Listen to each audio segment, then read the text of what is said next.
আপনারা তেল সিন্ডিকেট করেছেন, তেল আটকায় রেখেছেন।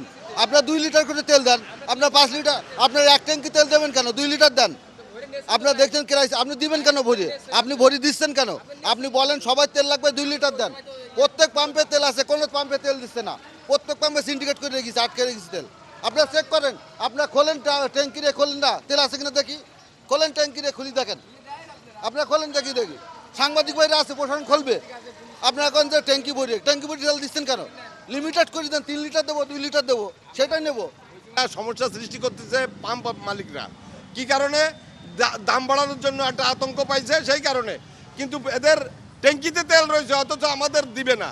তা আমরা এখন যাব কোথায়? প্রত্যেকের কম বেশি, যার মোটরসাইকেল আছে কম বেশি টুকিটাকি কাজ আছে, যার সংসার আছে, চাকরি বাকরি আছে, তাদের কম বেশি কাজ আছে। আর ঈদ উপলক্ষে আত্মীয় স্বজনের বাড়ি দান সকাত করা, গ্রামে যাওয়া, এর কোনোটাই তো হচ্ছে না। এরা তেল থাকা সত্ত্বেও এরা তেল দিচ্ছে না দাম বাড়ানোর উদ্দেশ্যে। আমরা দেখছি ট্যাঙ্কি খুলুক, ট্যাঙ্কি খুলে আমরা চলে যাচ্ছি। সব জায়গায় তেল দিচ্ছে, বুঝছেন, সব জায়গায় তেল দিচ্ছে। সংকট তো নিজেরাই বাড়াচ্ছে। যারা তেল নিতে 100 টাকা 200 টাকা, তারা ট্যাঙ্কি ভরে তেল নিচ্ছে। একটা বাইকও ট্যাঙ্কি ভরে ছাড়া তেল নিচ্ছে না। যারা 50 টাকা 100 টাকার বেশি তেল নিত না, এখন তারাই প্রত্যেক দিন আইয়া ট্যাঙ্কি লোড করতেছে।